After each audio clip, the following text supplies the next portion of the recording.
Uh,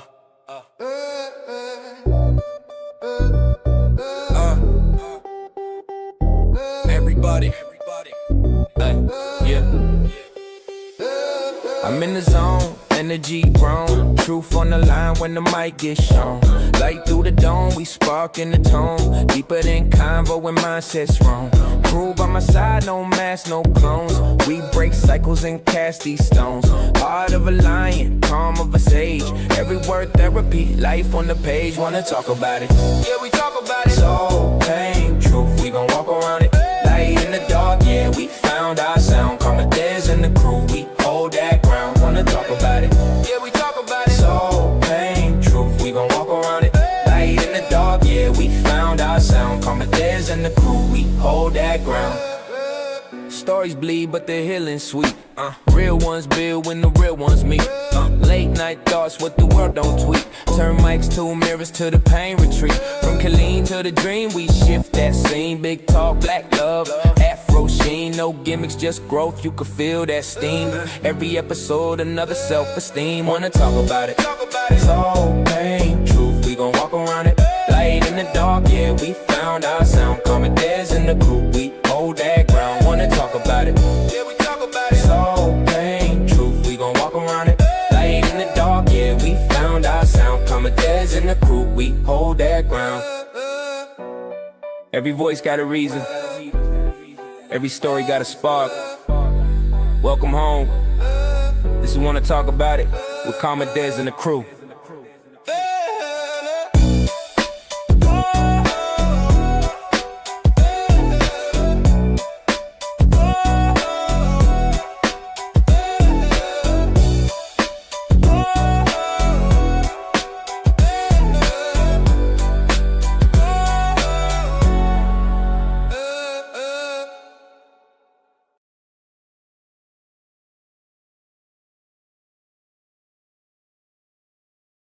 What's up, world? What's up? Don't even worry about that. I knew it was gonna fall. I knew it. I knew it was gonna last long. Damn it. I'm trying to make sure the audio was good. Y'all bear with me. I had a stand. Gotta clean all this stuff off. The audio good there. Yeah. Welcome, welcome, welcome. Karmic Daz. We got Berto. Rocky about Berto. Hey. Miyagi boy Berto. Hey. Tight Works Berto. Hey. Billy boy Berto. Man, I was long time, man. Long time doing this stuff, man. Definitely, man. Definitely. We got some history. Man. Well, we're gonna talk about what motivates you and what inspires you tonight. Like you said, you were doing music for a long time, man. Yeah. I remember when you was doing the pencils on the desk. Oh. Shit, man. Cafeteria tables. Man, I met you ninth grade. I was ninth grade. Just about, yeah. Yeah, you think you were 10th grade? Yeah. What up, Marcus? What up, bro? Appreciate you joining, man. And yeah, ever since then, like we hit it off the music, from what I recall. Yeah, man. You didn't do sports. We both slept in class. Yeah.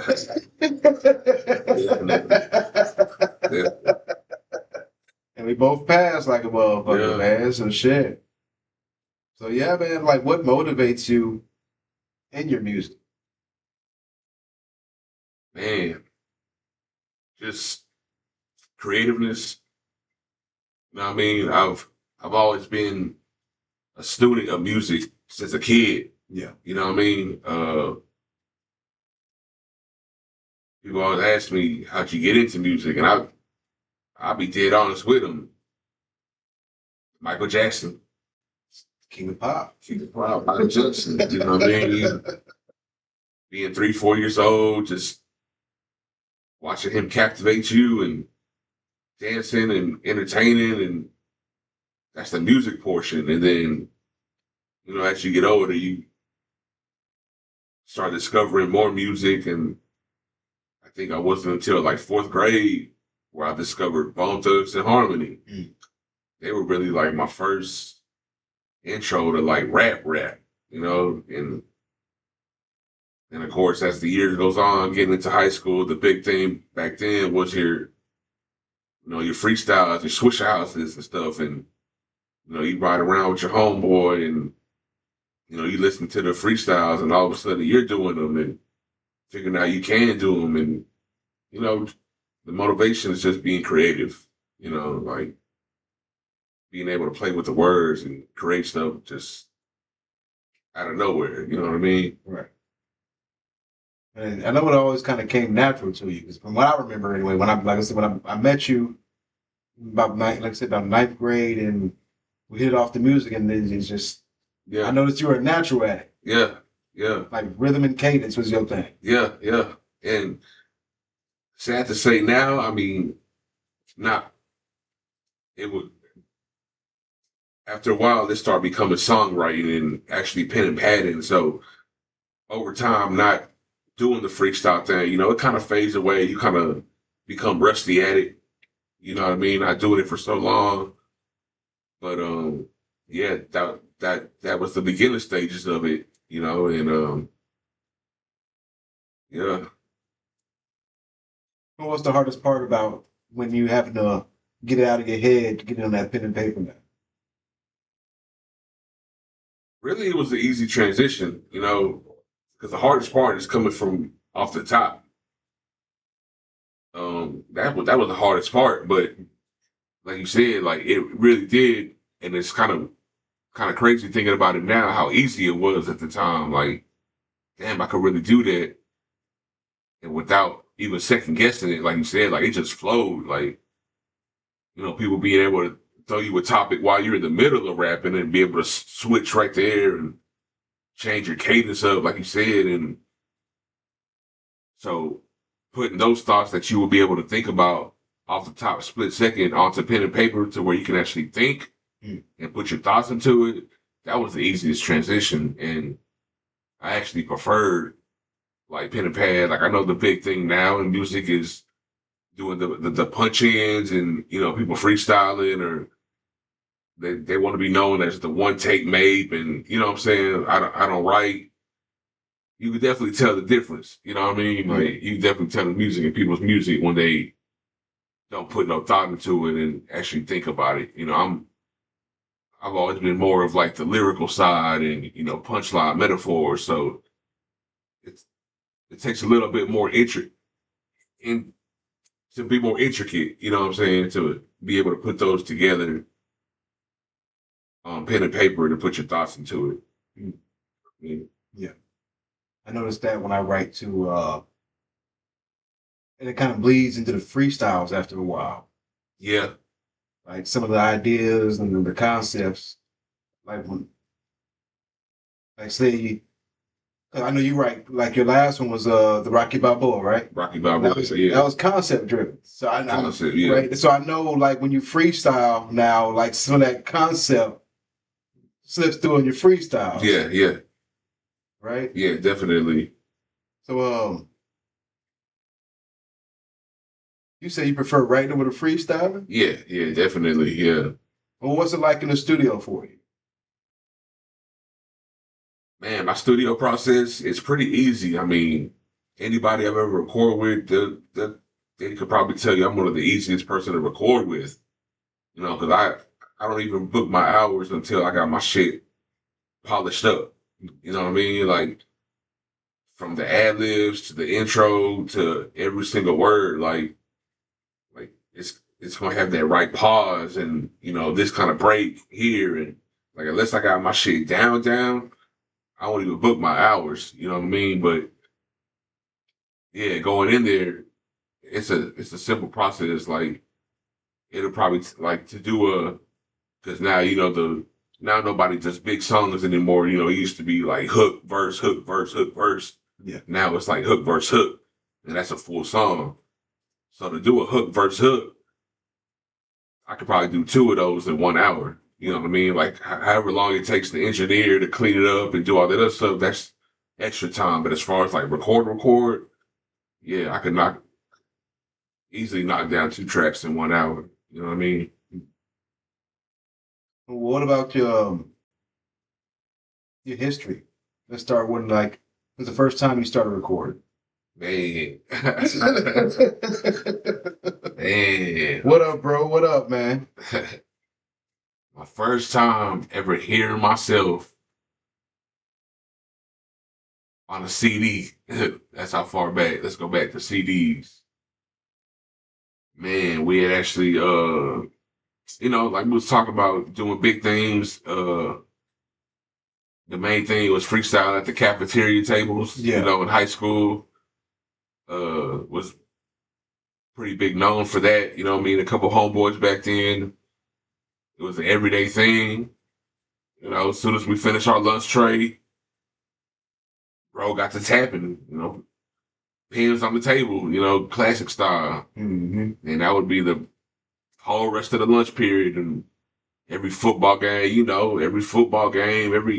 anytime there was a beat playing in the background, it was on. You know what I'm saying? Just ciphers almost every day.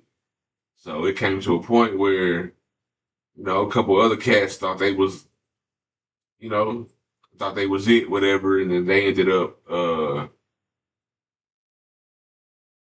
they were kind of like diss us as we're freestyling, then go back and forth, and eventually it came to the point where, okay, they want to put it on wax. So, they did a little two song, little disc, whatever. We did a little 2-song disc. We actually put both discs on the CD. It had theirs and ours on one disc. And then, that was the very first time I put myself on the actual CD. And then around that same time, got with another group of guys, whatever. We were doing little garage freestyles, putting them on tapes. It was called 2TP back then, Two Tone Productions. 2 Tone Productions, Man, I had one of them CDs in my old CD book that somebody stole, but I do definitely remember that, man. Yeah, we used to marker, like, literally with markers and pens. Man, we had our logos on plain white tees. Yeah. And yeah. Old school hip hop style. Old school hip hop. Yeah, we caught flack for that too. We got in trouble because they considered us as a gang one time. Like, it got real deep. And then come to the talent show.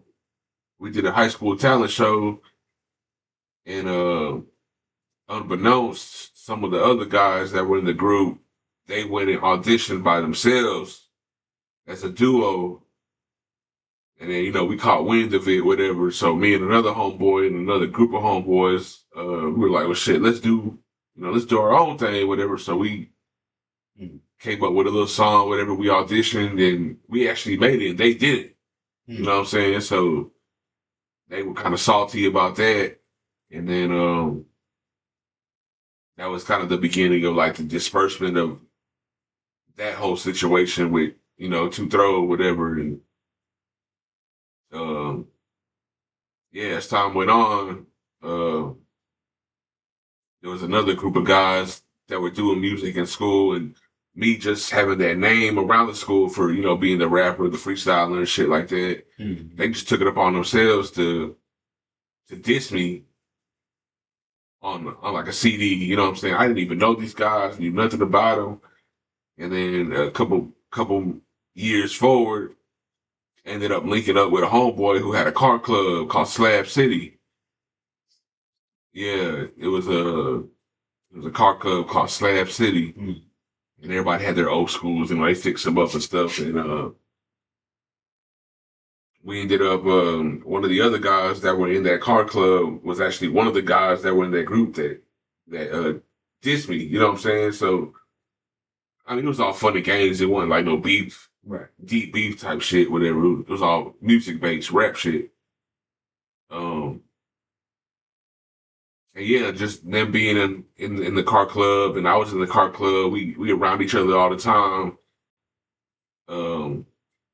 Eventually forces met, and at that time I was a free agent, and powers combined, whatever. And they were like, well, come on over with us, whatever. And so, I mean, it was natural, we always together all the time, just based off the car club being together. So, yeah, powers combined, whatever. And that's when I got down with Tight Works, and that was the beginning of Tight Works. The guys they were still, I think, in their last year of high school. And I had just graduated. And they had already put out a project before. And they were just about to put out another project. And I ended up doing like a song or two right before that one came out. And that was my second time actually being on an actual audio project, you know what I mean? And from there, it just took off. Like, it was with those guys for almost 10 plus years. And then, yeah, a lot of people don't know some of the biggest names or the most notable names you hear about now. Now in the city, It's part of the collective. they were part of a collective back then. And around that time, the music scene in Killeen, it was all groups. You might have had one or two, maybe individual rappers, whatever, but back then it was all groups. You were part of a collective, or you really wasn't doing music. Yeah, exactly. Exactly. You was either doing sports, you was either like really deep in sports, rapping, or you was knee deep into the street life shit, even early on. But yeah, that's where some of the people you hear today, like, R.I.P. Lone Star, before he got down with the Fairtown group, he was original Tight Works, you know what I'm saying? Um, your Monty B's, before he linked up with T Stone and doing big things in Atlanta right now. He doing grills for BET TV shows, and stuff. P Valley and shit. Yeah, P Valley and all them. Yeah, he was the original Tight Works. Your Tum Tums, you know what I'm saying? Tom out there right now, one of the probably the top 3 rapper in Killeen right now. He original Tight Works, and it was just a conglomerate. You know what I mean? Right. How what is your biggest lessons from like throughout that whole process? From 2TP to Tight Words to we need to talk about Belly Boy. Yeah. But before we talk about that, like, let's talk about your lessons up to that point. It's kind of a bittersweet, you know what I mean? Because I learned a lot, music wise and business wise, but the behind the scenes stuff kind of taught me a lot too, and a lot of it wasn't very positive. Now that I'm older, I can look back at it at some of the things that were going on. But I mean, it kind of, I could definitely say it shaped me to who I am today. It took me a long time to get to a point to where I am today to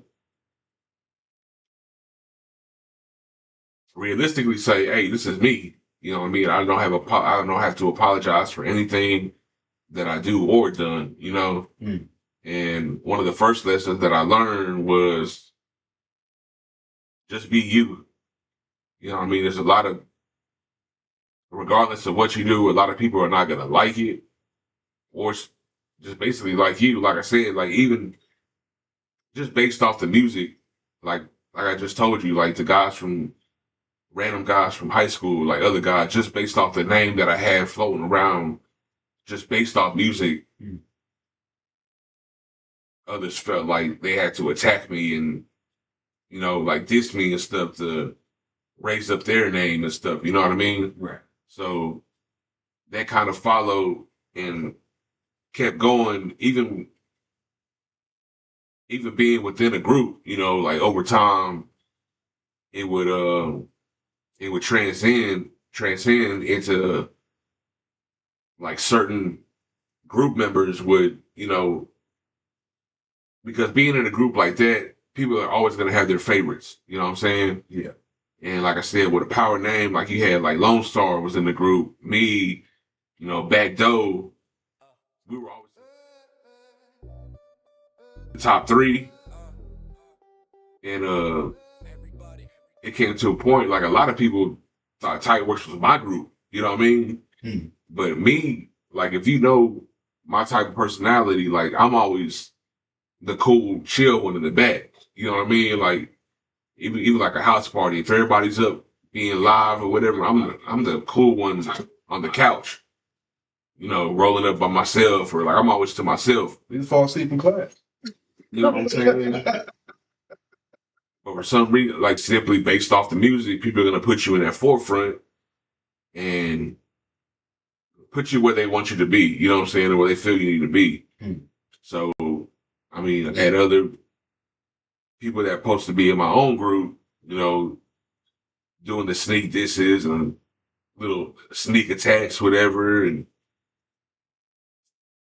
uh, people that always feel like you shouldn't be doing it, or because you're so good at doing what you do, there's always going to be like certain stipulations. They feel like, oh well, you shouldn't be saying this, or you don't really do what you rap about, whatever. And I'm that whole stigma, to me, that's a whole nother conversation off itself. Because for one, if you rapping, if you doing music, you in this entertainment business, you know what I'm saying? Regardless of what you say, you in the entertainment business. So what you supposed to do? You supposed to entertain. You know what I'm saying? If there was a rule to where you only supposed to rap about what you really do in life, realistically, we'd only have one rapper. You know what I mean? Because I mean,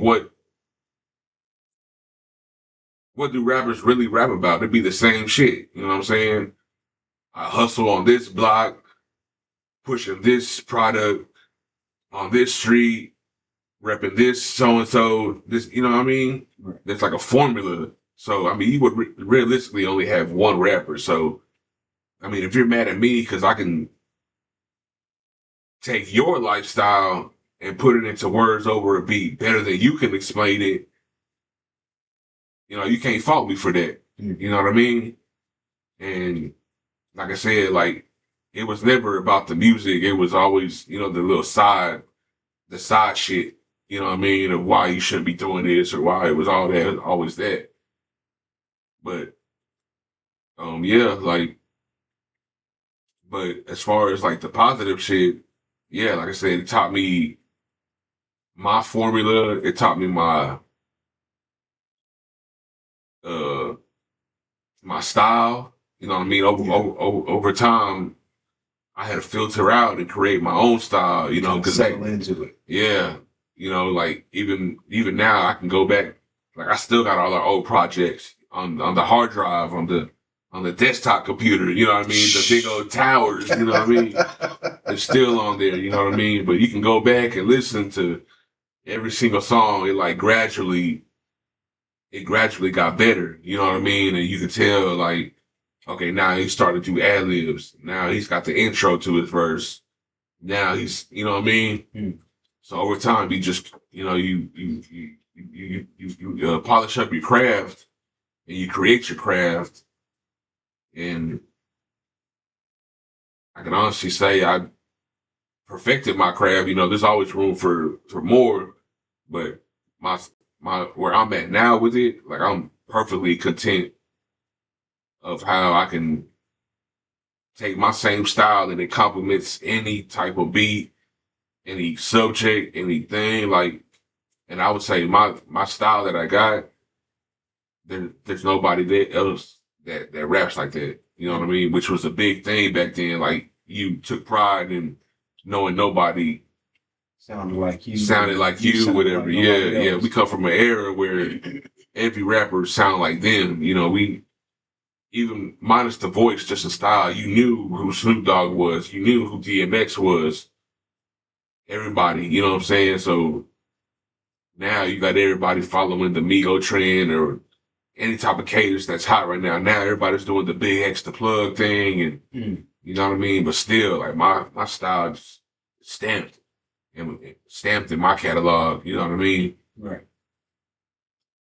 What about performances? Man, Your most memorable performance. ooh, man, I would have to say the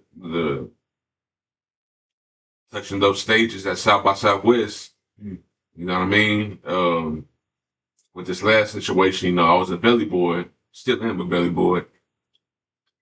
And yeah, just getting put in those opportunities to be able to touch those stages along with, you know, my family and my other group of guys, you know what I mean? And yeah, like that whole experience was something different. You know, like you really was on the stage, you know what I mean? And you really had an audience and you performed right in front of big names and right before big names. And even with the other groups, you know, with Tightworks, we had we opened up for numerous big name people, you know, back then. And yeah, just those opportunities and that experience, like, you can't take nothing away from it. Like, you know, you're really doing what you love. You know, you're living that lifestyle. You know what I mean? Whether it was on a big stage, whether you're at the Grammys or you're doing a little showcase or something. You know what I mean? Like you're always polishing your craft. Yeah. And it's always practice. You know what I mean? You're always going to learn something from the show before, leading up to the next show, how we should do this, watching the performance before you and or after you, and you know, just taking away little things. Like I was always a student. Like I said, I'm a student of music, so no matter who's performing or who's rapping, I'm always paying attention. You know, you can have your other ones having conversations over here, fucking around and doing what else, but my focus is on the stage. I'm watching how this person, how it looks while they're performing, while him and his homeboy are mashing each other's words up, and you know what I mean, like how it don't look good, or how this works, or how that works. Well, that's a carryover for your from your admiration of Michael Jackson, right there. Yeah. You watch, you watching performance, and you watching the whole package. What kind of entertainer? Learning, yeah. That's what I'm saying. I'm a student, bro, and even with the Michael Jackson, like, I think I've watched more of the makings of and the behind the scenes of his stuff more than the actual like mainstream stuff. You know what I mean? Like, I remember as a kid, I had the making of Thriller on a VHS tape.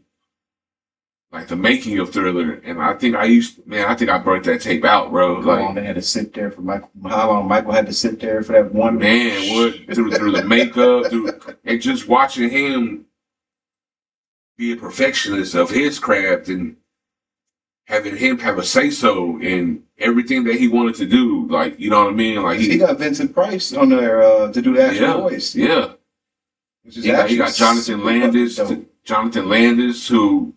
You know, he directed the American Night, the Werewolf in London, whatever. I know that. So he's the one that, you know, he did the makeup in the beginning of the sequence where he was a werewolf, where he turned into a werewolf. You know what I'm saying? Just his perfection, and bro, from the Thriller one to all his other videos, bro. Like watching the making of Moonwalker. You know what I'm saying? The movie Moonwalker was a masterpiece in itself. Yeah. But watching the making of it, like, yeah, you know what I mean? Like watching him being a perfectionist, and every little single detail, he would have a say so, and I want it like this or like this. Like when he would orchestrate his music, if there was one single note in the orchestra that was a little off, he was like, nah, it's gotta go up an octave. You know what I mean? Like he had the ear for music, which I could say I honestly got the ear for music too. You know what I mean? Like there's certain things where I can notice, like I know how to DJ a little bit. You know what I mean? And I can tell when like your pitch correction is a little off, or like when your blends are like a decibel tone a little bit different. Like, you know what I mean? I just had that ear, like.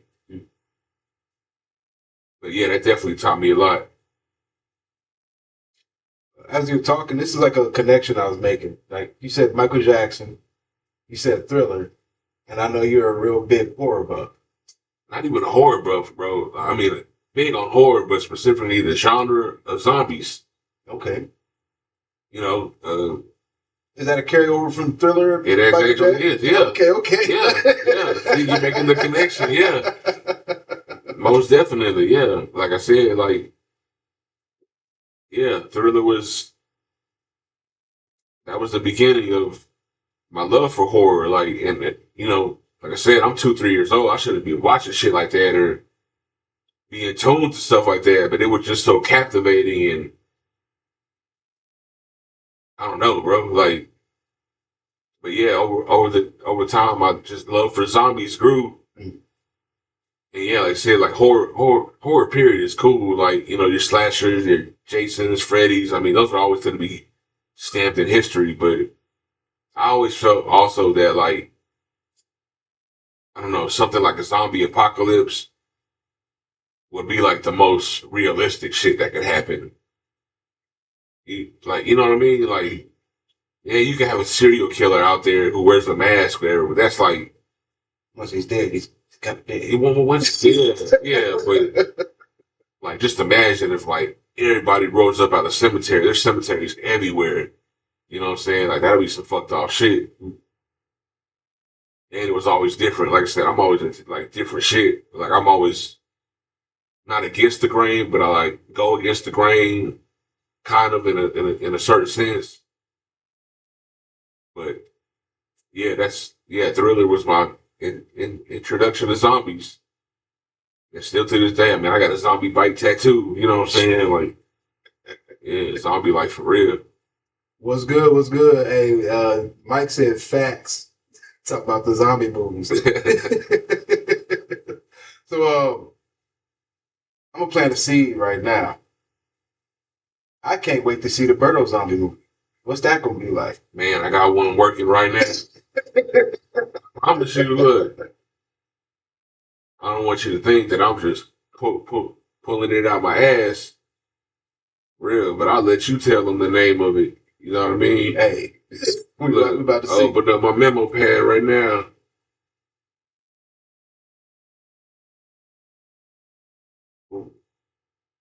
What's the name of that movie right there? It says Super Bowl Z is a thrilling horror action movie that combines the excitement of a Super Bowl football event with the chaos of a zombie outbreak. At the Super Bowl, while I'm trying to enjoy the game? Oh, man. Okay. You gotta think. I mean, Okay. you're in a stadium, so it's already a secluded environment. Right. You know what I mean? And think With about the chaos of people trying to escape. You know, think about how like stadiums are like built and set up. You know, you're like in a circle, so it ain't really like no.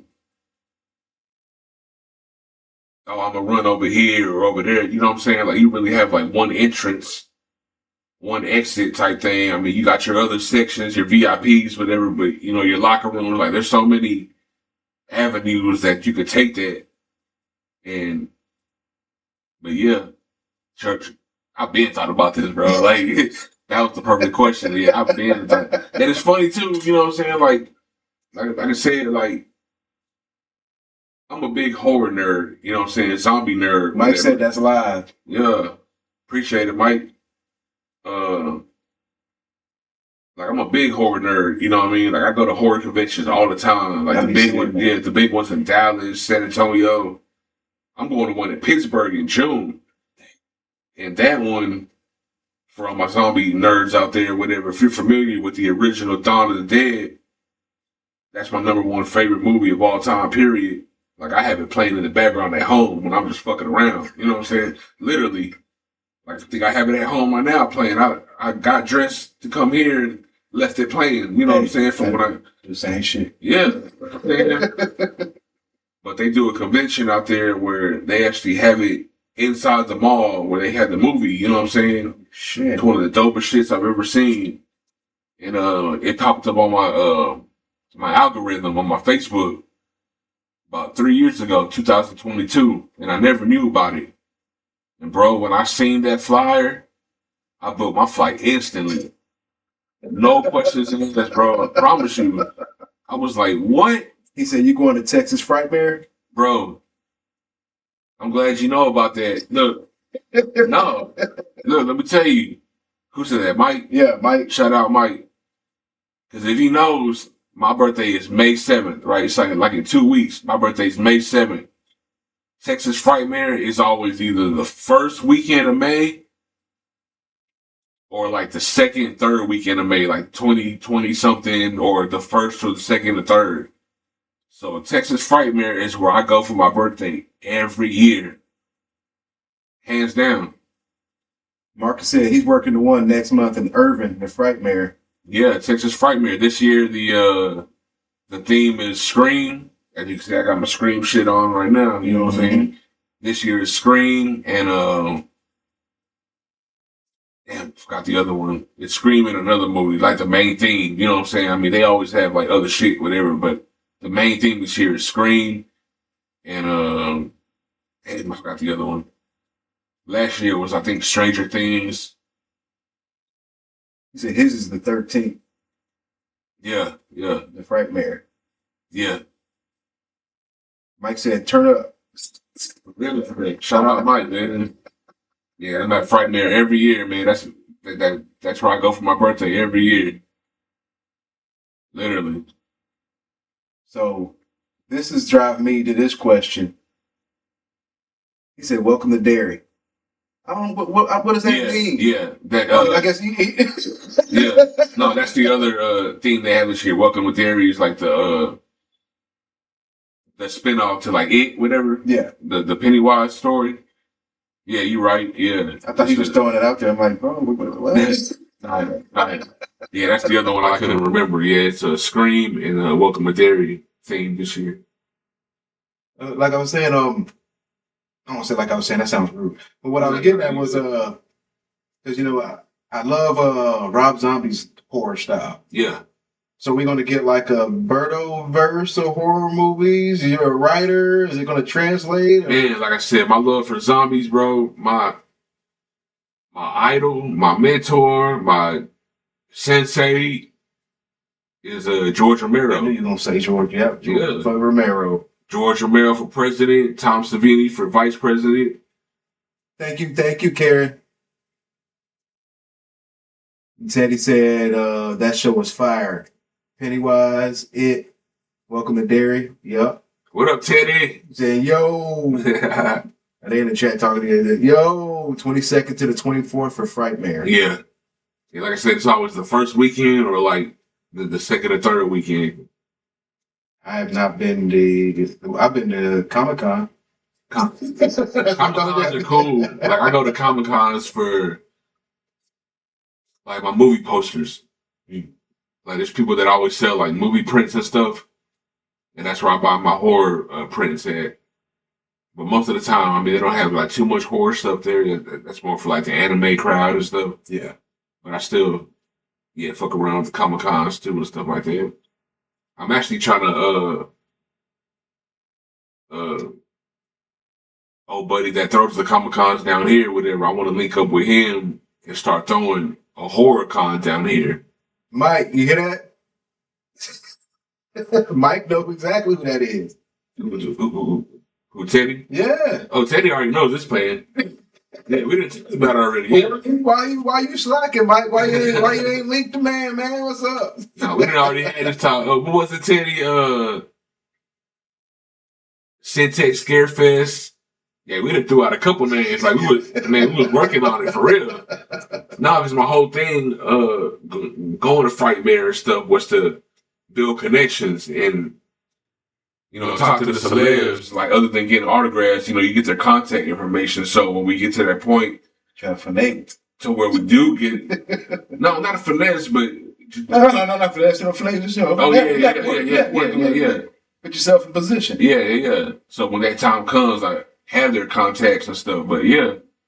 Marcus said Johnny. Mike said you already talked about it, and he said hell yeah. Yeah, most definitely. Me and Mike, hey, if you ever need us to help with the cinematics, the movie stuff, hey, you got us, man. I'll act for you. I'll be a cameraman. Yeah, most definitely. We're gonna do this, man. Like that's how George Romero, following his formula. Like I said, I'm a student of everything. When he first did his first Night of the Living Dead, the black and white one, back in '68, it was him and a group of friends. You know what I mean? And they put together some cameras, some regular old cameras, lights, whatever, and I think that budget I forgot was like it was like double digit budget. You know what I'm saying? Like less than 100,000 type shit, and made millions. You know what I mean? Like sad to say, it got put in the open domain, public domain, whatever, to where they really didn't get paid off it, but you know what I mean? Just the whole, get your own group of guys that are really passionate about one specific thing and go for that, you know what I mean? Go for that dream, go for that journey, and make it happen.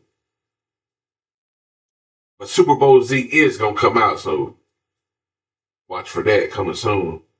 Especially with the AI shit now, man. I actually did a little bullshit trailer for it, you know, just typing in a little prompt, whatever. It made a little dope little trailer, but you know, I'm gonna get a little more intricate with it and do it the right way and stuff, how I want it, you know what I mean? But Right. yeah, the possibilities are endless with that AI shit, man. Like, so dope.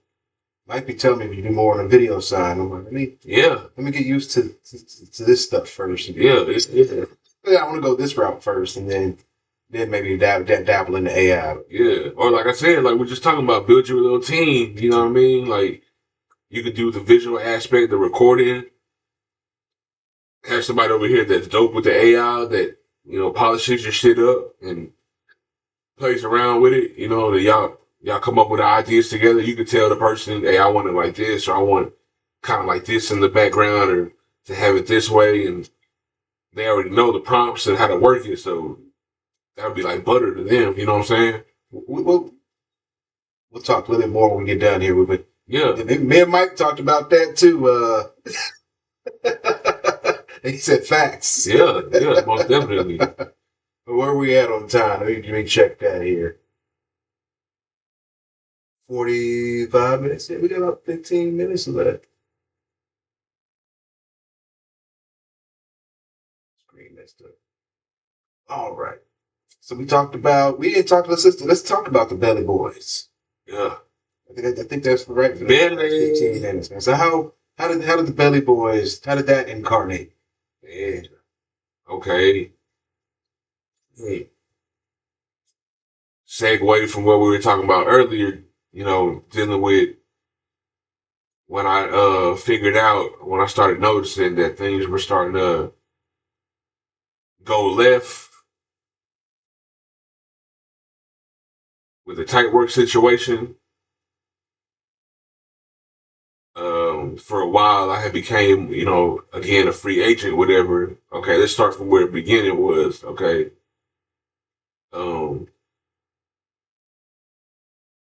Lone Star, like I said, he was with Tight Works. He got into a little situation to where he had got sent away for a little bit. And during that time, we were just constantly recording music. Just constantly recording songs. We had about 2 projects worth of songs, like stacked up. And like I said, I know how to DJ, right? So just for fun, like I used to just play around with mixes. Like I could be on the tables like 3-4 hours straight and not even know time went by, you know, just having fun with it, just blending. So I used to make our own mixtapes just for fun. I used to take 1, like 3, 4, 5 of our songs and have them mix with any new song that was out, you know, typical mixtape, whatever. Right.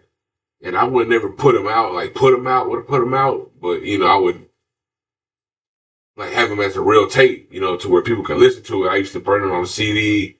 I used to ride around in my own car listening to them, but like if people wanted a copy, I'd give them a copy and stuff. And eventually, man, this gonna show our age, but this was around the MySpace days. That came off.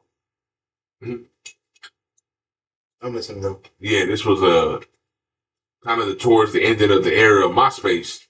Right. You know what I'm saying? So, like I said, just strictly based off the music, what I was doing, there was a DJ from Boston that reached out to me, You know, he was like, I like what you're doing, whatever. He was like, I want you to host one of my tapes. I was like, cool. You know what I mean? Like, that's always what I wanted to do. Like that was my main goal. Like at the first couple years of being a rapper, like I didn't want like to sign a deal and do the award shows. Like my thing was to get on a mixtape. Like I said, the MySpace days, like you knew locally who was into the music, you know, they would check out your page and stuff. So back then I knew what the Spark Dogs, right? Shout out Spark, whatever. And I used to go to his page and he used to have like his whole wall would just be mixtapes that he's featured on. And you know, at that time I'm what, 18, 17, 18 years old. So I used to be kind of envious, like, man, I want to be like that. You know, like I used to, not in a negative way, but I used to take it as motivation, you know, like in an envious way. Like, man, I want to get to that point. And I didn't know the formula then or how to do it, you know what I mean? Or either where to start. Right. So, but like I said, I had one DJ reach out to me one time from Austin. Shout out DJ Currency. First and foremost, yeah, I got to give all my praises and gratitude to him. He's the one that took me from the element of being a regular local rapper here in Killeen to spreading my name like across Texas. You know what I mean? Right. I mean, we'll get to that here in a little bit, but once I linked up with him, started doing a couple verses for him. You know, he'll send me like an open verse or like a beat. Started doing verses. And then he started getting drops, so I did a couple drops for him. He ended up taking one of my drops and actually making that his main DJ tag. Mm-hmm. So any tape that he ever put out or project, it had my tag on it. You know what I mean?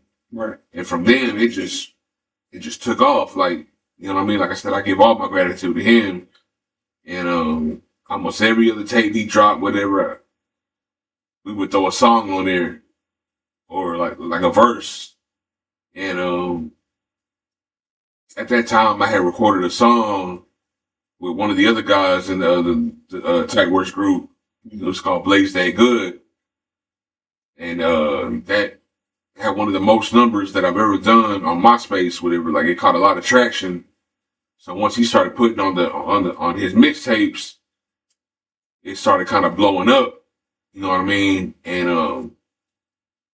I don't know, after a while, I don't know if it had something to do with like space wise or like length, like time limit wise, but it started coming to the point where he would only put my verse of that song on his tapes. You know what I mean?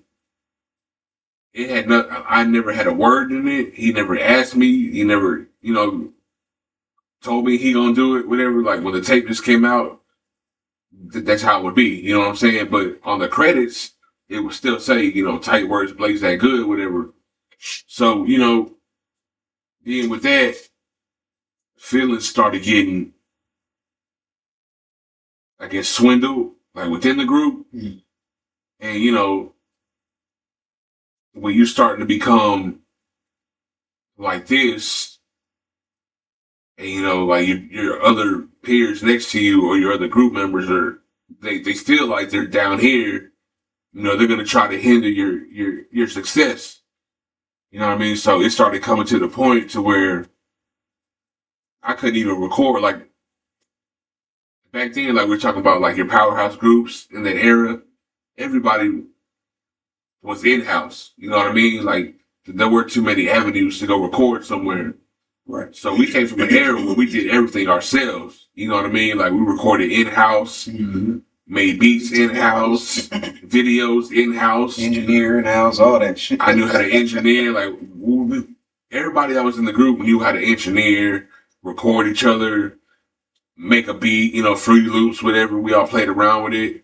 And Tight Works also was Doughboy, you know, one of the dopest videographers out here right now. He was a Tight Works member. He was a rapper then, though. A lot of y'all don't know that. Doughboy would still take your head off, though. Don't play with him. I think Mike told me to try to link with him on the cinematography stuff. Exactly, yeah. I give you his contact later. Dope boy, yeah, definitely. But yeah, like I said, everything was in house, so that's where we used to go to record and do anything. You know what I'm saying, music wise. That was our house. You know what I'm saying, like our in house shit. Right.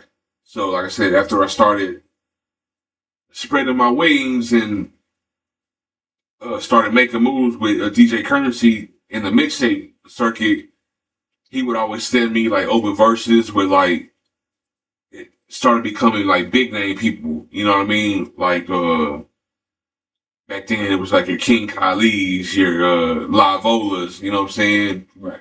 And every time it just got gradually bigger. Then I got put on a song with Sir Coop from the Freestyle Kings. You know what I'm saying? Dude was right next to Charlie Boy. You know what I'm saying? Then I got blessed with a open verse from Flip and Tum Tum from DSR. You know what I'm saying? And those kind of names. Then I got one with Charlie Boy, open verse. And then the biggest one I had was I got put on the track alongside with Lazy Bone. You know what I'm saying? And gradually the name just started growing and growing and growing. And as time went on, Lazy Bone or the Bone, artist that Bone Thugs inspired you. Yeah, exactly. And he's actually my favorite Bone member. You know what I'm saying? So that was a blessing in itself. And I'm sorry. Have you heard Mike's Bone Thugs and Harmony story? Teddy? Uh-huh. Oh man, you gotta talk to him about his Bone Thugs and Harmony story. Yeah, most definitely. Yeah. He said this K-Town music documentary is about to be live as fuck. Oh yeah, you got some history. Yeah. Mm-hmm. He got an interview to do with you too. Yeah. Well, definitely, yeah. Nah, I got some history for the ass, man. A lot of people, you know, they over time they try to sweep, or felt like they try to sweep tight works under the rug for reasons unknown, or Can't be done. you know, yeah, The collective was too big for one, and y'all's reach was across the city like yeah, for years. yeah, You can't for a generation down there. Like you Yeah. can't erase that. yeah. We didn't make as many widespread moves as like your, you know, your Green Cities, your Two Swabs and stuff, but at every show we were right there next to them. You know what I mean? And at that time, we came from an era where everybody fucked with each other. You know what I mean? There was no animosity towards any group out there that I can remember. You know what I'm saying? Right. We all fucked with each other, and there was always a mutual respect between everybody. You know, I remember being at like the Mickey's one time, right before we about to go to the club, and Green City pulled up in the van. I remember the van. The Green City van, yeah. And they were on the way to a show. They were on the way to a show in Houston, whatever. And like they always used to tell us, they were like, "Man, when y'all gonna get a van?" Or you know what I'm saying? Like y'all dope. You know what I'm saying? We waiting on y'all type shit. And like you know what I'm saying? There was always just love between groups. You know what I'm saying? And like even like your Two Swabs, whatever. Every time they performed, we were in the crowd. You know, and we knew their songs, and it was always just love between the groups. You know what I'm saying? Mutual respect. But Mike said facts. yeah. And he said pull up after the show. Most definitely. Right? Shout out Soto Legends too. They were part of the K-Town conglomerate too, man. I hit the stage with them one time. Yeah. Fire. Yeah, most definitely. You know what I'm saying? But yeah, like I was saying, the emotions started swelling as I grew as a artist myself, like within the group, you know what I mean? And it came to the point to where, you know, my own was supposed to be homeboys and group members, they're telling me, "Oh, you can't record over here no more," or when you put something on a mixtape, don't put Tightworks anymore. Put just Berto, or you know what I'm saying, or because even on the credits, it used to say Berto from Tightworks. So they used to be like, don't even put Tightworks, just put Berto. If it's just gonna be you on the song, like you know what I'm saying, just childish mentality like that. You know what I'm saying? And so like I said, I already knew what it was, you know what I mean? So I was like, okay, I'm finna separate myself from this situation as I'm growing, you know what I mean? I'm not finna put myself in environments where I'm not wanted, you know what I'm saying? So for a couple of years, I was, free agent again, solo, you know what I mean? Um, and then one of my biggest supporters while I was in Tight Works um, was a friend of mine named Big Rich. You know what I mean? Macaroni Don, y'all know him right now. Yeah. Mac Don, he was a big supporter of me. He went to Harker Heights High School while we were at Ellison, but he still caught wind of who we were and who I was because I had family that went to Harker Heights, so they would, of course, spread the music. You know what I mean? One of those family members was DJ Yogi. Shout out DJ Yogi. That's my cousin. And then also my other cousin who attended Harker Heights. Of course, they supported, so my music was kind of floating around that circuit too. And just over the years, Big Rich has always been a big supporter and a real good friend, a brother of mine. And he was dealing with a situation with Belly Boys. I guess he was already down with Belly Boys, whatever. He was like kind of putting the bugs in the ear, like I always knew who JP was because he would always be featured on the DJ Currency tapes too. You know what I mean? So we always kind of knew of each other, just never kind of met in person or linked up like that. I think one time on MySpace, he tried to send me a song, and we talked about collabing. We sent beats back and forth, but we never actually got to it. You know what I mean?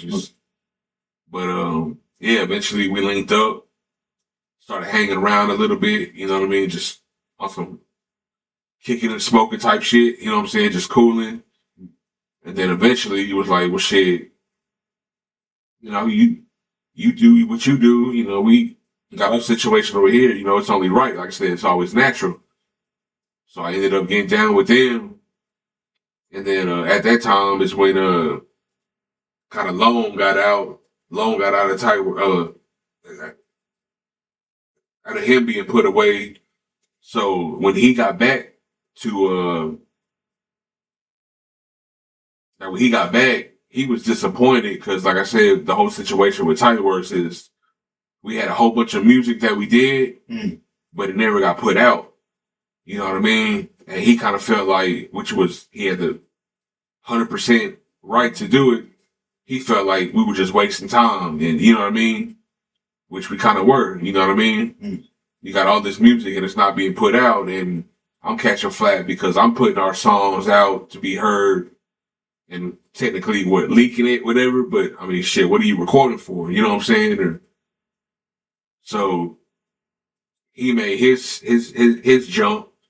He was like, well, I mean, if I ain't further in my situation or my progress here as an artist, what am I gonna be here for? You know what I'm saying? So he shifted his energy and moved on to where his situation became Fed Time. Momentum going. Yeah, exactly.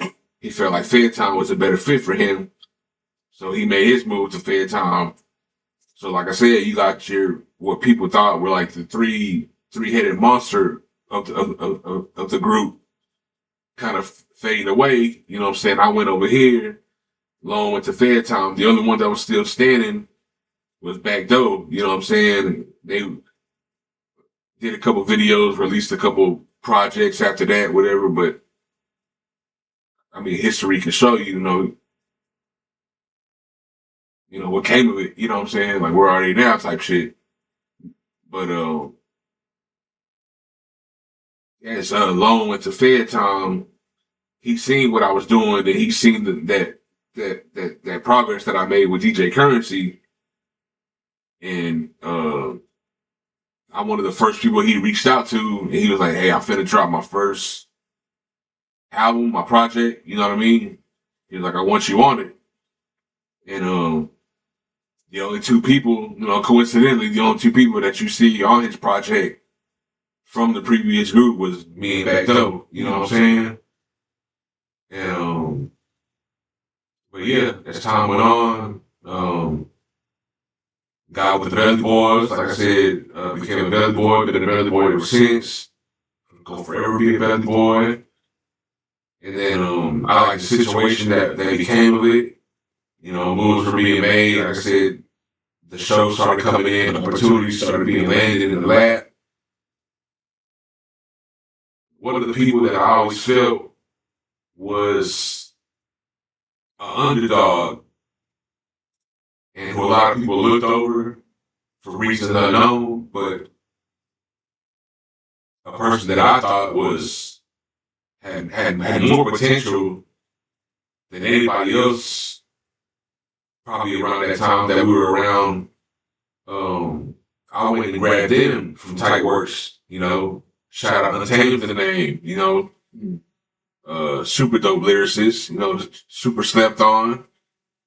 And even back then when we were Tight Works, I had told him, I was like, you're gonna be the one most featured on my project, you know what I mean, when it does come, because like you slept on, you know what I mean? So when I had got my foot planted over there at Belly Boy, whatever, gave him some time to settle in and stuff, and you know, see the atmosphere, feel the movement and stuff, and you know, I told him the same thing, and of course Rich was familiar with him, so he put the bug in the ear too, and went and snagged up Untamed the name and brought him over to Belly Boy, and you know, I know that part. yeah. So you know, Untamed the name's the Belly Boy too, and that's how that powerhouse became to be. And once we found our solid team, whatever, you know, it just, you know, the foundation was there. You know, you had me, JP, Steve, and Untamed the name as the, you know, the main artist, whatever.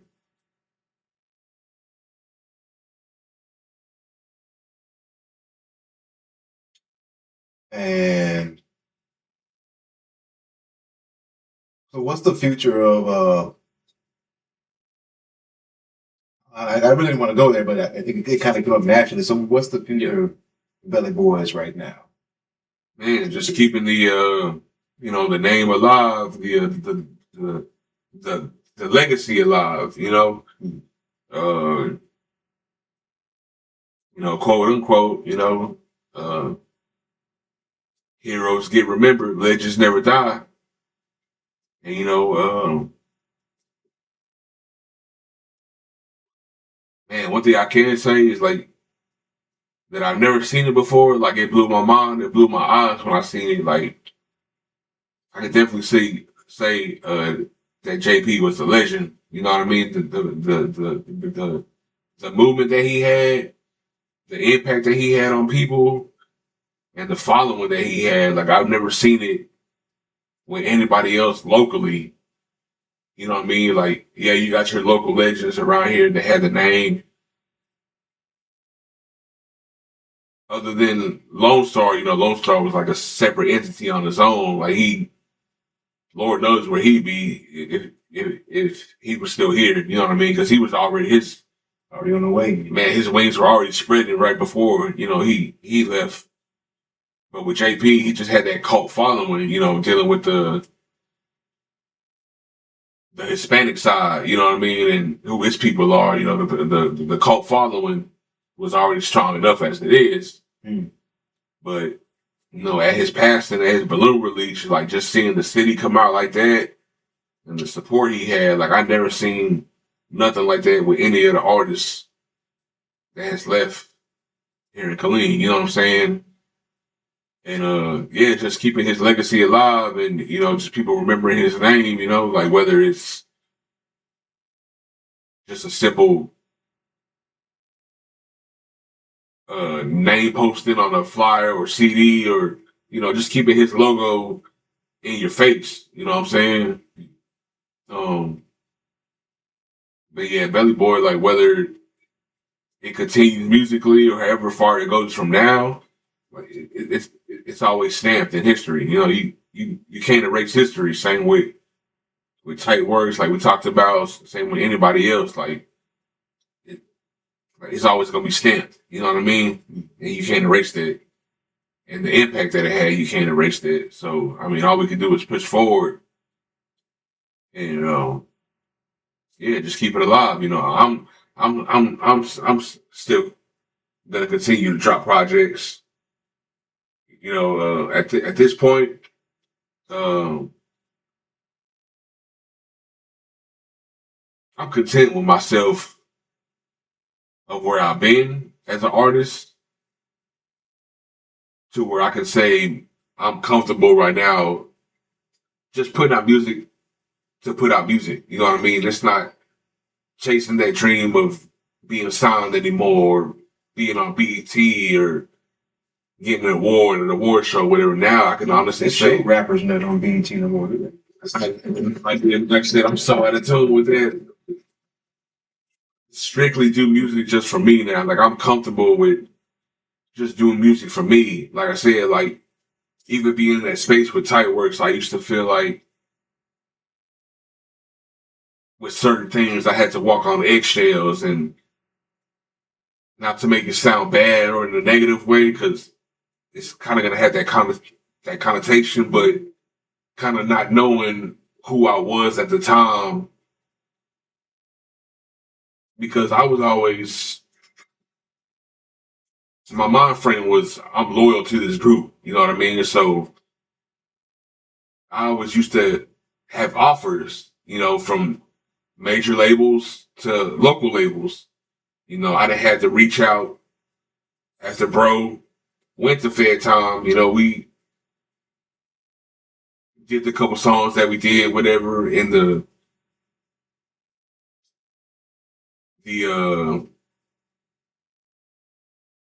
shit, brain fart, what you call it? I forgot. Just the chemistry that kept going within us. Hmm. I had to reach out, you know, from that side, you know, to go over there, and you know, I told him straight up, I was like, I'm loyal to over here, but if you need something from me, you got it. You know what I'm saying? So, you know, technically never officially signed to Fair Time, you know, but it was, you know, like a mutual partnership. They know if they needed anything from me, verse, I did drops for them when they needed it. You know what I'm saying? It was always love and respect, you know. Right. I always shout out Fair Time, you know what I'm saying, for what they even did to my, you know, for the position they put my bro in, you know, my brother for life. So, you know, they're always in good graces with me, and, you know, shout out Dirty B, but they're always in my good graces and everybody else within the group. But yeah, like I said, um, just being put in that position to where, you know, you were able to just do the things you do, and lost where I was going with. I still smoke, so I understand. Bobby, man, what's up, man? Yo, did we freeze? Oh no, that was you speaking. Sometimes I do that shit. We sit too still too long. Like, But yeah, froze but nah, just yeah, just keeping the legacy going. Like I said, I still got projects coming out. Like I said, I'm content myself to where I'm just putting out music to put out music. You know what I mean? And now I'm in a space to where I'm gonna do the type of music that I feel comfortable doing and that I know I can do. Like, you know what I mean? Back then it was, I know for some reason it was, I felt like I was being put in a box of the type of music that was being released. You know, back then, man, yeah, we'll get into that in a little bit. But yeah, just being put in a space to where you feel like you were limited on the type of stuff you could talk about. You know what I mean? Like it was frowned upon or looked weird at a certain way if you were to drop like female type songs. You know what I mean? Not necessarily female type songs, but songs that express vulnerability. not even that way. Like you could talk about some player shit, you know what I'm saying? But like because it's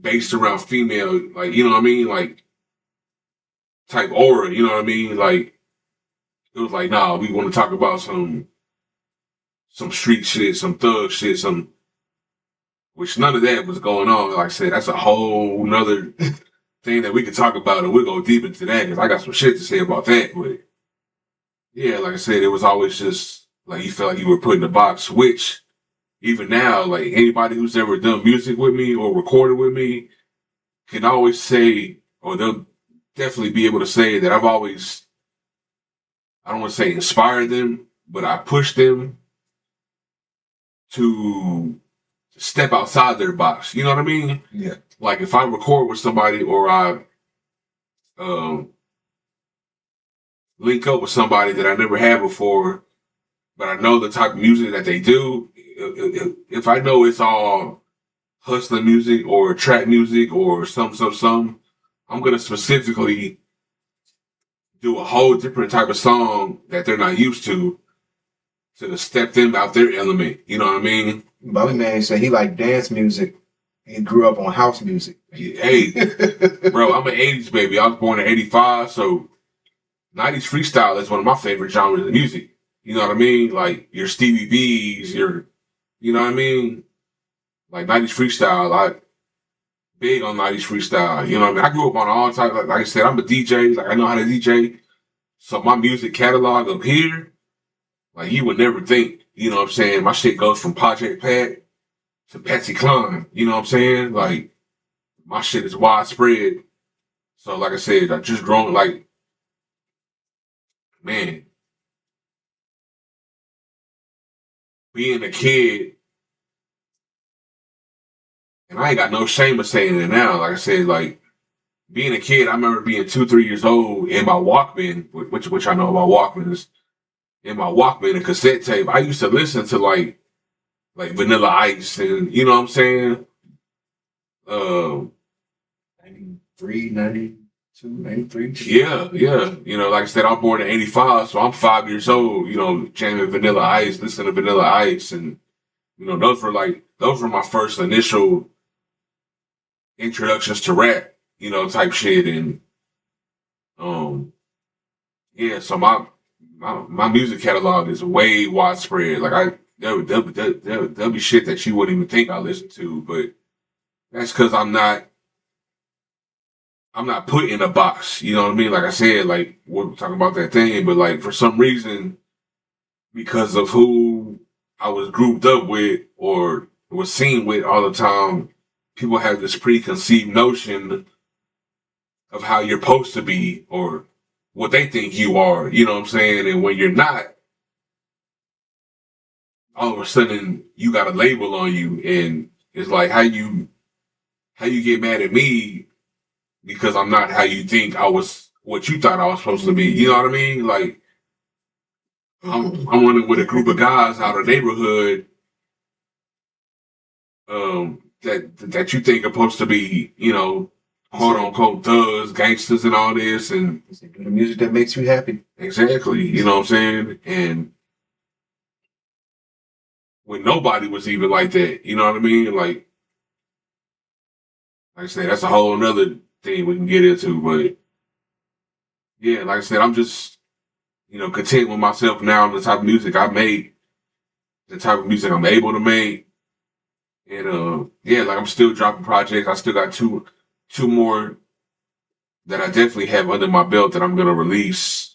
Like I said, this last one was my first one. You know, like I said, for as long as you probably know me as being a rapper, I never had a project that I could say that I had my own, you know. And it was sad to say, kind of embarrassing, you know, when people would pull me to the side at like shows or wherever, like, where can I hear your stuff at? And I'm like, you know what I mean? Like my hands is open, like shit. I got this mixtape with this DJ here. I'm on 2 songs on this CD with these guys, or you know what I'm saying. But I never had my own solid project, and yeah, I just over time, this past time, I was like it's time, like when I get no younger, whatever. I was like, I need to have something under my belt, and I finally just put out a little EP. The title Rocky Berto, I never had that title listed or in my as being a title. You know what I mean? Like it was never a thought. But like I said, on one DJ Courtesy mixtape, right before one of my songs, my boy Mike Key, shout out Mike Key, Green City, he had a drop that he did right before one of my songs, and he had said something like, "It's your boy Mike Key, aka Muhammad Ahi." And I've always had that mixtape. I always listened to it, but for some reason, this one time that I was playing it, like it stuck. And I was like, damn, that's kind of dope. And I was like, well, shit, like I said, I'm always the lyrical one. I've always been big on like punchlines, and I'm a punchline poster child. I was like, man, that's pretty dope. I was like, well, shit, Rocky Balboa. I was like, oh, man, I'm Rocky Balberto. You know what I'm saying? And I was like, man, that's the name of a title of an EP, whatever. And Bobby said he liked that one. Yeah, man, it's out there. Yeah. It's on YouTube right now. I mean, I don't have it on any major platforms, your Spotify's or anything like that. Whatever. Like I said, I'm at a point now where I'm not even chasing that dream or looking for those type of things. You know what I'm saying? And I was content with just having it on SoundCloud and YouTube. And what's crazy is after I dropped that project, the amount of motion that came in after that, it came in like, bro, like, man, like a rocket ship. Like I had so many opportunities just falling in my lap. Like I said, like interviews, more offers, whatever, for labels. Not really big ones anymore, local wise and stuff. Just being put in a position that I had to really sit back this time and ask myself, was like, is this something that I really want to do now? Now that it's being presented to me, or just take it for what I've been through and take it for what I have done and just cool, you know what I'm saying? And I was like, I'm good at where I'm at, you know what I'm saying? Like I don't feel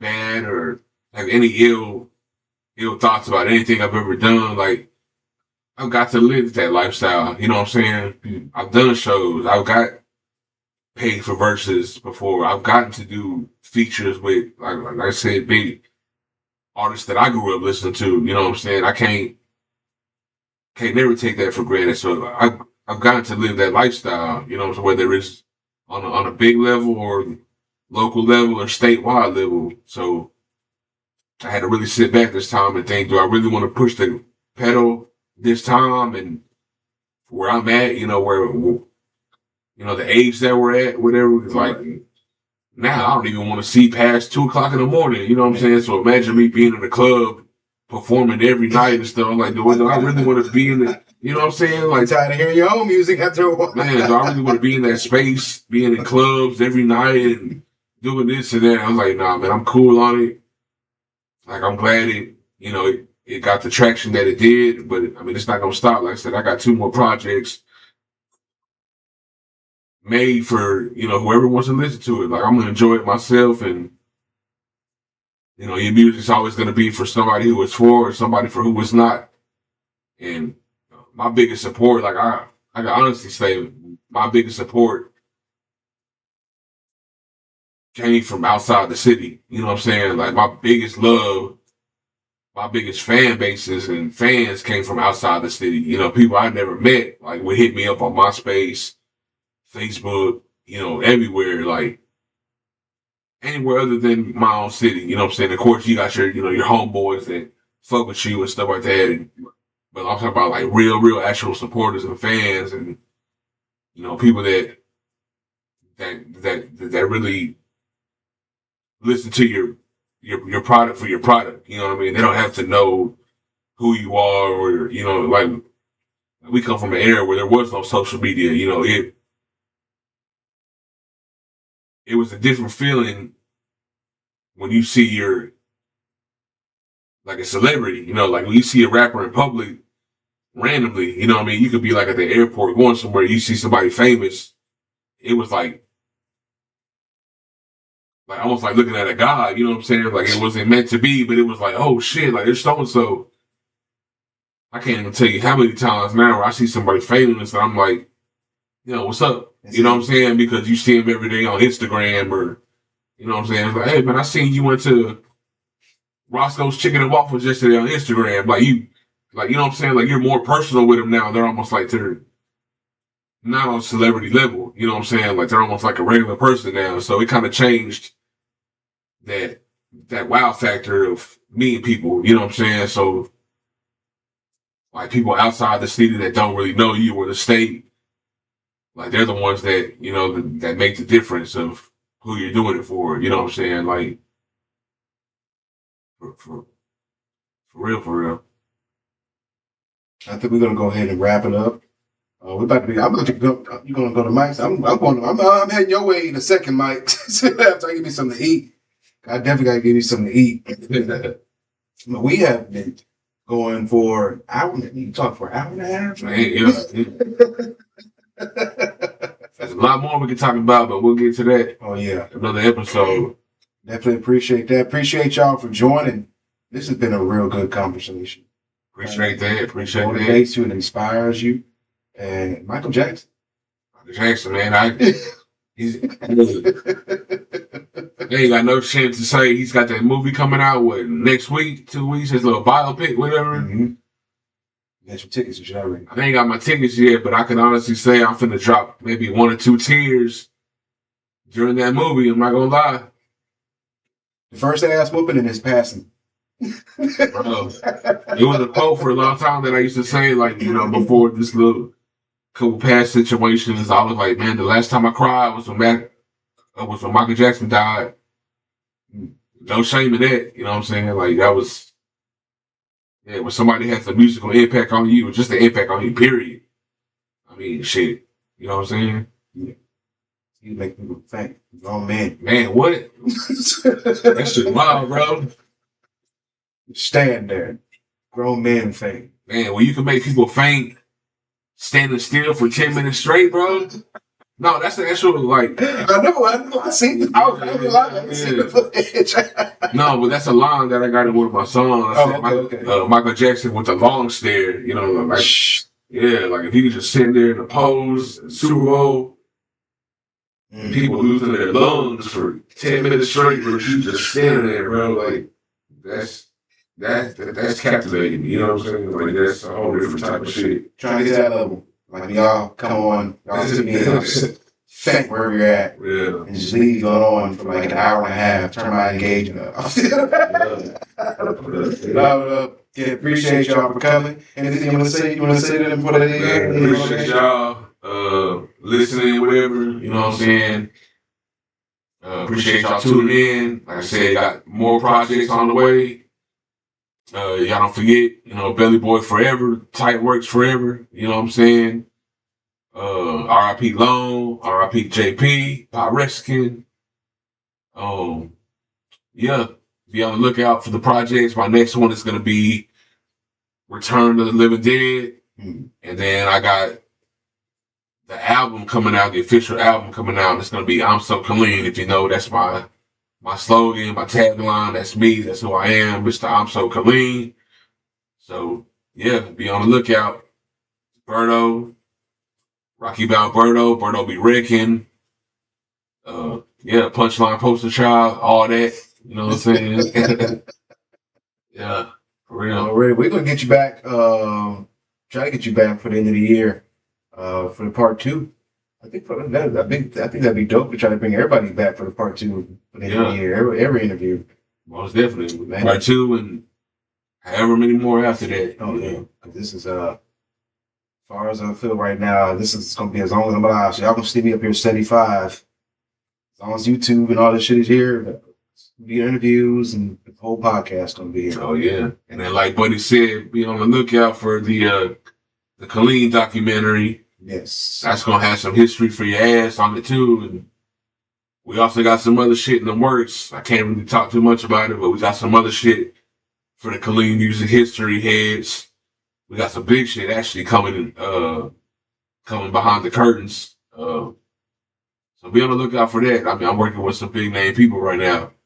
I'm a part of a committee right now that we got something big in the works. So can't speak on it too much, but just be ready when it comes. That's it. Mike said facts. Yeah. And he said pull up. I'm about to pull up though, Mike. Again, thank y'all. Dominate your day, dominate your night. You got any tagline? You got a sign off tagline? Man. Y'all remember always, people are just people. Are we out?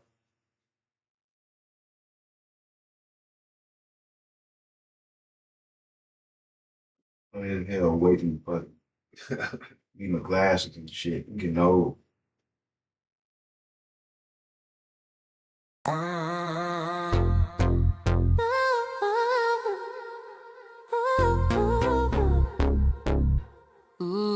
Yeah.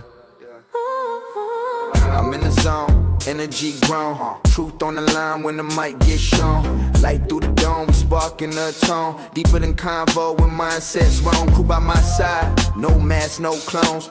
We break cycles and cast these stones. Heart of a lion, calm of a sage. Every word therapy, life on the page. Wanna talk about it? Yeah, we talk about it. Soul, pain, truth, we gon' walk around it. Light in the dark, yeah, we found our sound. Commenters in the crew, we hold that ground. Wanna talk about it? Yeah, we talk about it. Soul, pain, truth, we gon' walk around it. Light in the dark, yeah, we found our sound. Commenters in the crew, we hold that ground. Stories bleed, but the healing sweet. Real ones build when the real ones meet. Late night thoughts with the world don't tweet. Turn mics to mirrors to the pain retreat. From Killeen to the dream, we shift that scene. Big talk, black love, afro sheen. No gimmicks, just growth, you can feel that steam. Every episode, another self-esteem. Wanna talk about it? Wanna talk about it? Soul, pain, truth, we gon' walk around it. Light in the dark, yeah, we found our sound. Commenters in the crew, we hold that ground. Wanna talk about it? Wanna talk about it? Soul, pain, truth, we gon' walk around it. Light in the dark, yeah, we found our sound. Commenters in the crew, we hold that ground. Every voice got a reason. Every story got a spark. Welcome home. Yeah, just wanna talk about it. With commenters in the crew.